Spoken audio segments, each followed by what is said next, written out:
Some irate youths in parts of the country protest over President Akufo-Addo's nominees as MCEs for the areas. Let's do whatever we want to do.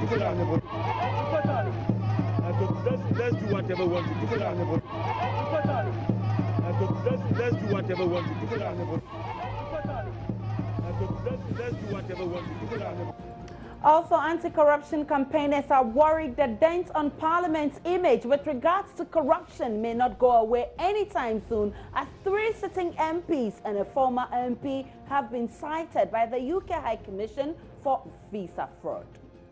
I think it's reasonable to say that members of Parliament anywhere should set the example for those who elect them in upholding the law, since, of course, one of the prime duties of members of Parliament is to pass laws and to hold governments accountable.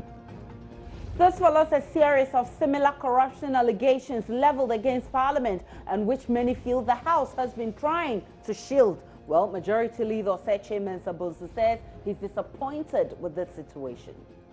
The High Commissioner then told me that he was going to further investigate and get back to me.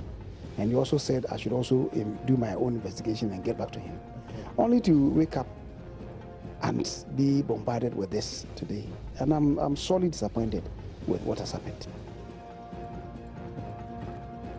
But Foreign Affairs Minister Shirley Ayoko Boche wants the law on diplomatic passports amended to minimize the abuse of the government travel facility to persons so prescribed by law. You recall the House recently released a report on a very indicting corruption allegation, which many are not too enthused about. Well, this visa fraud allegation brings back the conversation of a series of similar alleged corruption issues which Parliament is purportedly covering up. So what impact will this latest fraud claim have on the lawmaking body that is already struggling to fix its bruised image? What ramifications has this got for the country at the international level? We'll be hearing from leadership of Parliament and also get some independent analysis from some anti-corruption campaigners, governance experts, plus some sights and sounds from parts of the country where there has been protests over the president's nominees for the assemblies. This is today's big story. My name is Aisha Ibrahim.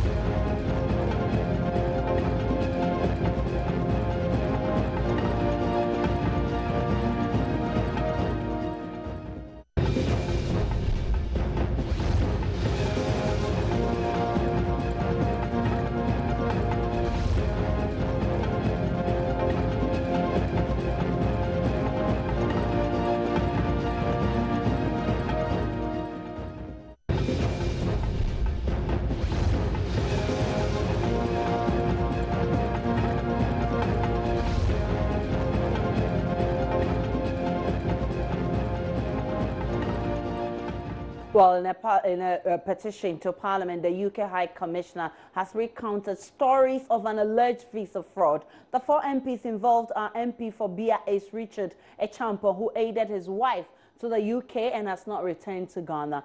MP for Ntotroso Joseph Behanzin, who also aided his wife and daughter for the UK. 2 of them have not returned. MP for Ahafuano Southwest, Johnson Kwekwedu, who also used a diplomatic passport to aid the travel of his wife and daughter for a 10-day stay in the UK. They also have not returned since July 2016. Plus, a former MP for Esonafo North, George Boache, whose daughter is still on the run in the UK.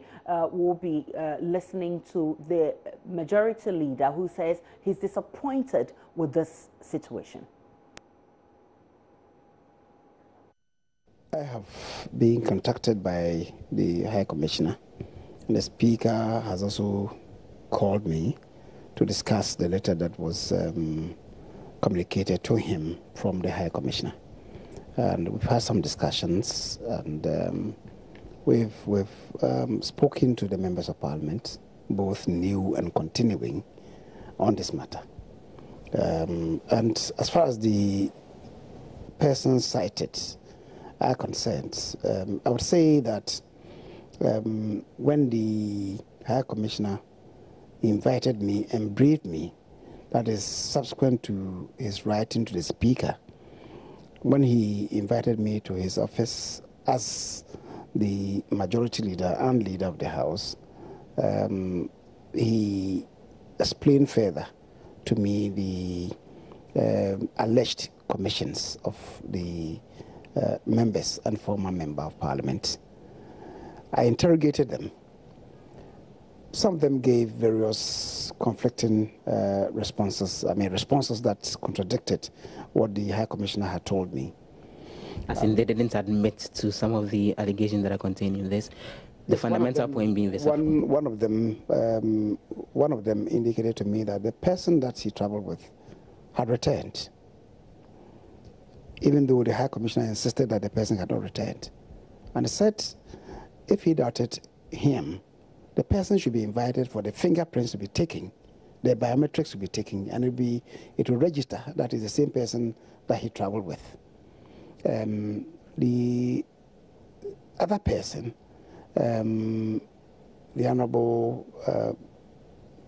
Boachi, admitted that yes, he traveled with the wife and a daughter, and the daughter unfortunately absconded. So at the time he was leaving, he was to stay with the mother for a brief while. The mother returned only to inform him that the daughter had left the house. And he insisted he didn't have knowledge prior to her absconding, and that he didn't in any way connive with her in her decision to abscond. That's the issue that he stated to me, because I guess he came ahead and left the wife and the daughter there. So the daughter then could not be traced, and I think eventually they established contact with her. It was difficult initially to establish contact, but eventually they did establish contact, and she agreed to return. Unfortunately, they lost contact again, because apparently the number that they used to contact her, the lady decided not to use the number again. So it was difficult to re-establish contact. And I think it's been off and on, and as we speak today, the young lady hasn't returned. That's at the heart of it. As to whether she secured the visa with a diplomatic passport, I think it turned out to be an untruth, that it was a normal passport that she used to secure the visa. But the MP obviously facilitated. At the time, he was not even a member of Parliament. At the time, he was not a member of Parliament. But be that as it may, he has served as a member of Parliament before. The other person also gave an account that was different from what the High Commissioner had told me. And the High Commissioner also told me about some others whose names were not included in the letter that he transmitted to the Speaker. But he spoke to me and asked me to speak to those persons. Those members, at least one of them, went to the embassy, the High Commission, and disputed. I understand there was a heated argument between him and the High Commissioner, that what he was saying about him was a palpable untruth. And thereafter, the High Commissioner called me to inform me that that particular person had been rude to him, that I should talk to him. I called him and spoke to him, and he said what allegation he had made against him was an untruth, and he couldn't understand why he was saying that. Whereupon the High Commissioner then told me that he was going to further investigate and get back to me.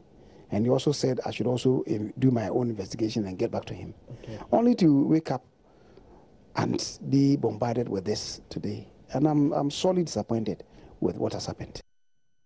Our man Joseph Opoku Gakpo has been on this beat, and he joins me in the studio. Joseph, you're welcome on today's big story. But you've been speaking with these members of Parliament involved in this scandal. What have they been telling you? Have they been confirming or denying? Well, denying flatly that they've been involved in any instances having to do with visa fraud. Some of them, for example, make the point that, hey, those we took along are people who are matured people.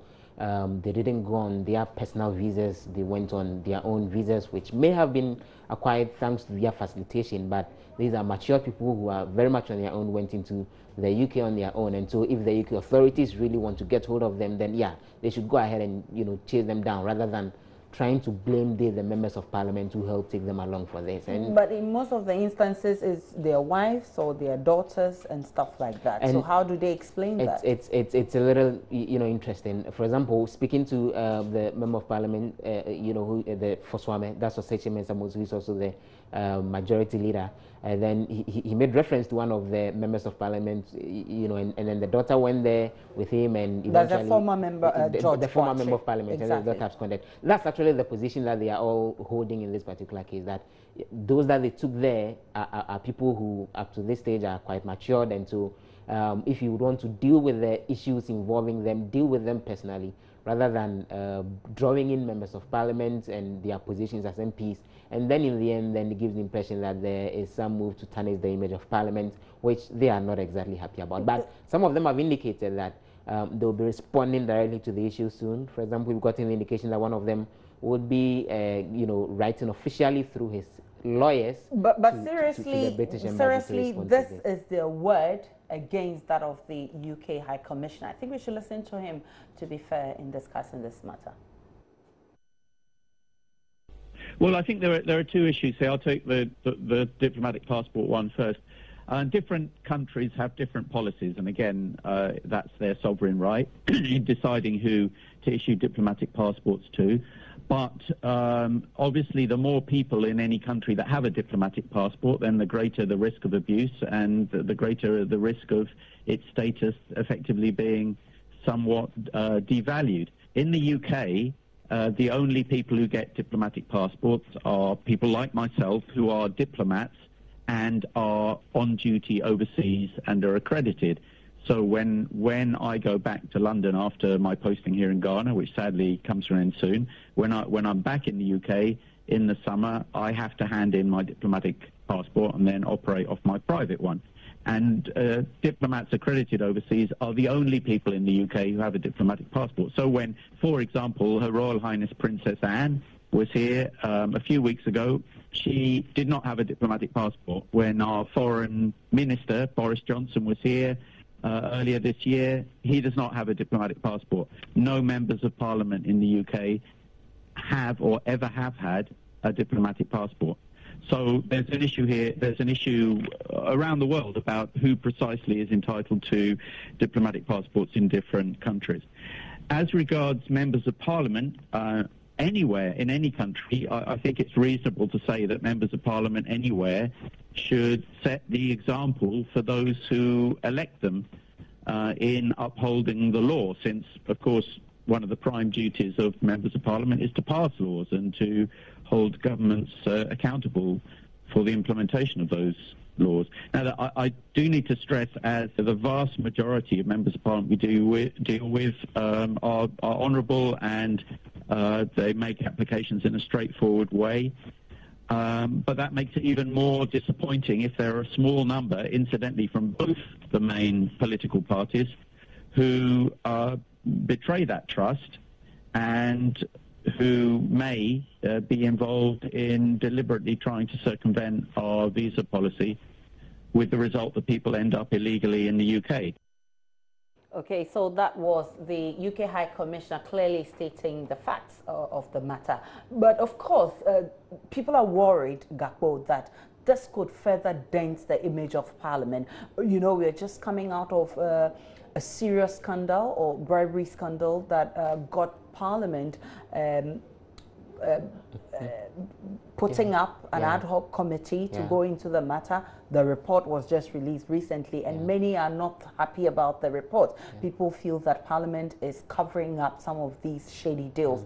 And of course, so this latest fraud, I'm sure members of Parliament are worried about. They are worried about it, and the indication is that depending on how the preliminary investigation by the Office of the Speaker goes, it's possible that we could maybe see this whole issue being probably referred to the Privileges Committee of Parliament, or one committee of Parliament or the other. So it could even get to that level, as was the case with the bribery probe scandal. But members of Parliament are worried about this possibly, denting the image of the House, except that they're going to make the point that, in every institution, there probably, although they are cautious about being judgmental, there probably are those who are not the very good ones, and so they may be involved in some of these things. So when you compare the figures, 200 and 70 members of parliament, and then we have, 4 or 5 of them whose names have been mentioned in this. To a certain extent, they think that it won't be fair to then draw a general conclusion. But interestingly, the majority leader makes the point that the UK High Commissioner has mentioned that there could be more of MPs involved in this. In fact, not that there could, they actually are more, from what they are investigating. Where they are investigating, except that the names of these persons were not included in the letter that was sent to the Speaker, and more investigations are ongoing. The said individuals involved have not been named, but the majority leader indicated that he is actually still in talks with these people and trying to get further clarity on this. But MPs are worried that... Well, let me get onto the phone line and speak with Vitus Azim, who is former Executive Director of the Ghana Integrity Initiative. Good evening to you. We're extremely grateful to have you on today's big story. Yeah, good evening.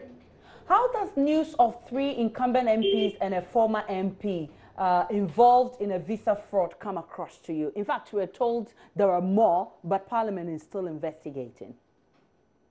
Well, parliamentarians are human beings like the rest of us, and corruption is something that is widespread in the country, and so it's not surprising. But then they are in a better a different position because they have advantage over the other person. And so when they are alleged to have abused that advantage, that's where it is a worry. And I think that is something that parliamentarians should try as much as possible to avoid. Well, there's already a perception out there that Parliament is at the center of so many of these corruption scandals, but are almost always defending it. Is this incident a confirmation of this perception? You see, Parliament, we have about 275. 75. So if four people or 3 people are engaged in something like this, I don't think that is enough for us to just conclude. But as I said, it's something that these are things that will help to reduce these things so that we will see them in the light that they want to be seen as honorable members of Parliament, honorable representatives of the people. So it's not surprising that if you have 3 out of 275 people, it shouldn't be that of a shock as such. But then, of course, we don't expect that to happen. But are you worried that we just recently came out of a bribery allegation which led to a 5-member committee probing into the matter? A lot of people are not happy with the report, though, but are you worried that this is coming up just a few weeks after this report was released? Yes, I'm worried, and I think parliamentarians themselves are worried, especially those that have never thought about going in that direction. We should be worried. You see, like I said, we have elected them to do something for us, to make laws for us. And so they are expected to be the ones that will be following the law, making sure that they obey the laws of the country and even laws of other countries. Because whatever they do affects the rest of the country. Now, if a parliamentarian is traveling to UK, they are going to look at him or her in a different way than if this thing didn't come up at all. Even at the airport, they may decide to search them. And so it's not a good thing. It dents the image of Parliament. But then these things always help to clean up the system. So let's just hope that whatever comes out will be something that parliamentarians will take it seriously and see how best they can clean themselves. This certainly has some repercussions on the international level. What could be the consequences? There's a lack of confidence in people you meet, whether at international conferences, but more dangerously at airports where they would have just been allowed to pass through. Now they might take them more seriously. And I think that is not good enough for our parliamentarians. And in trying to avert any further bruise on their image, how do you recommend they handle this issue? We have always asked that, or some of us have always said that, look, if there's something that is, allow an independent investigation. Don't attempt to cover it. Because when you attempt to cover it, one, people don't believe in the outcome, and then it does not affect your image. So they should allow the investigations to go on and come out with whatever comes out. It's just a few people. And they should allow a few people to spoil the whole system. So I would recommend that they should allow the investigations to be open, and whatever is supposed to happen will happen. All right. Many thanks to you. Vitus Azim is former executive director of the Ghana Integrity Initiative. Let's go back to the northern region and speak with Hashmin Mohammed. We're told that some irate youths are protesting over the nominees of President Akufo-Addo as MCEs. Let's get onto the phone and speak with Hashmin Mohammed. Good evening to you, Hashmin. All right, I'm told that we lost Hashmin. We'll try and bring Hashmin back on the line to speak about it. But you heard him clearly. This will affect the image of Parliament. The MPs are worried, certainly, but what do they intend to do about it? The majority leader and other leadership of Parliament, they've been indicating that the Speaker of Parliament himself is out of the jurisdiction. He's out of the country. This letter got to him. He referred it to the other leaders to look at. But the indication is that the majority leader explains that he hopes that when the Speaker returns to the jurisdiction, himself, the majority leader, the minority leader, and also the Speaker of Parliament would hold a meeting and have some further deliberation on this particular issue and take a decision on what should happen as far as the way forward is.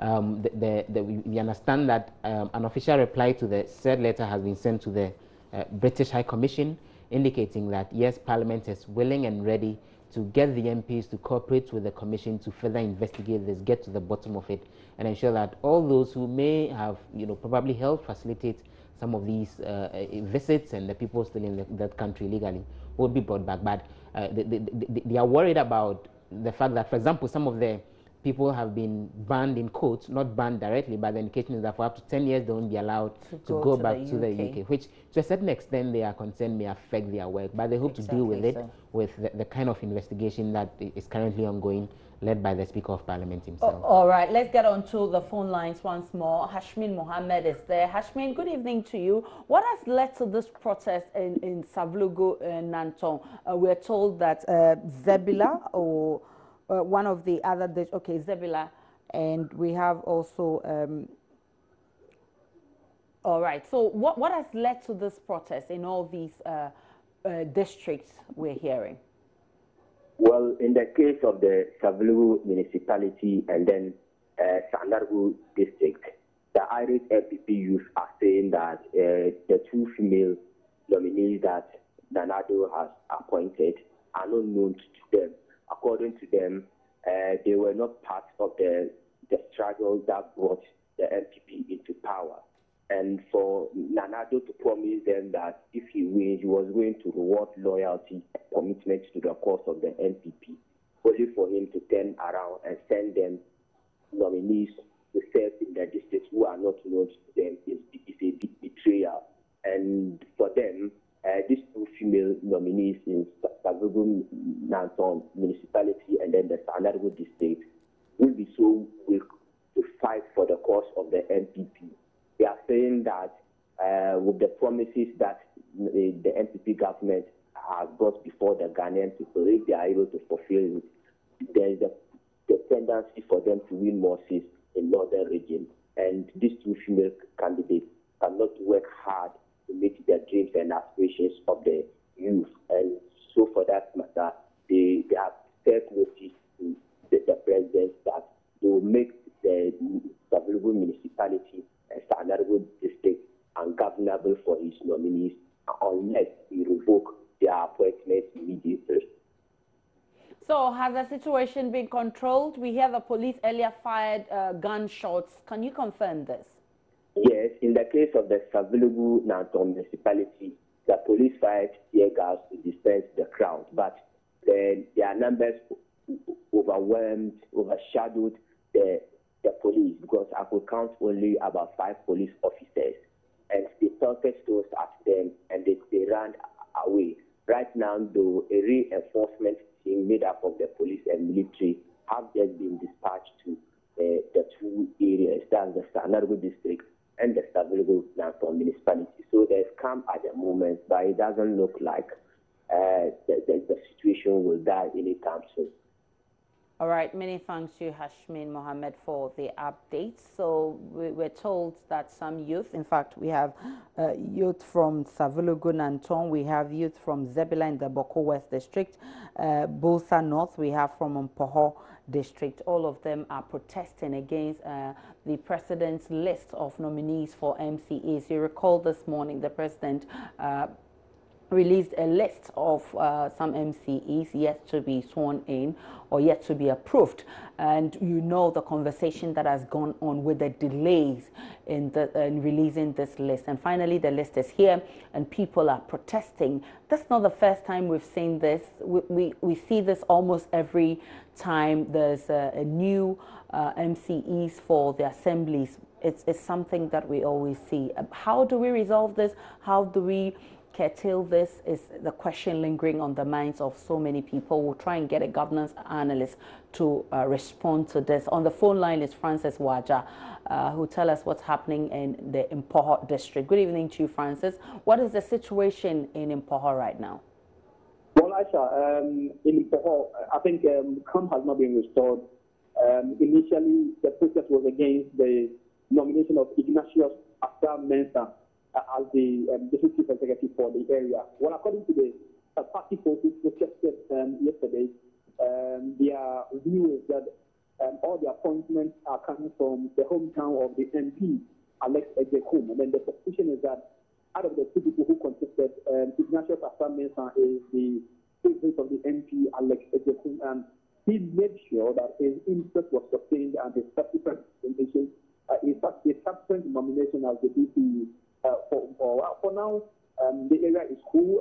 We spoke to the MP earlier, and then what he said was that in any case, the nomination has gone through, and what he can add is count because there are still more appointments on the way, it could be DC or any other appointment. So the decision is now calm in Mpoho, Aisha. All right, many thanks to you, Francis Watch. I'll be getting back to you in a subsequent bulletin for more updates on this. But let me go back to Parliament, Joseph Gakpo. And I know the MPs who are involved in this matter are very worried. They intend to get their lawyers to respond to this issue. When? Have they given you the timeline? When exactly they intend to do this? As early as tomorrow. That's when the expectation that the first letter from one of the MPs who've been accused in this, fraud scam will be writing to the UK High Commission directly to dispute the claims that have been made, not just to dispute it, but we are expecting some other counter accusations from them to the High Commission, depending on all that we've heard about the near brawl that happened when some of them went to see the High Commissioner himself over this particular issue. So we look forward to those. All right, many thanks to you, Poko Gakpo. And this is today's big story. My name is Aisha Ibrahim. Many thanks for watching.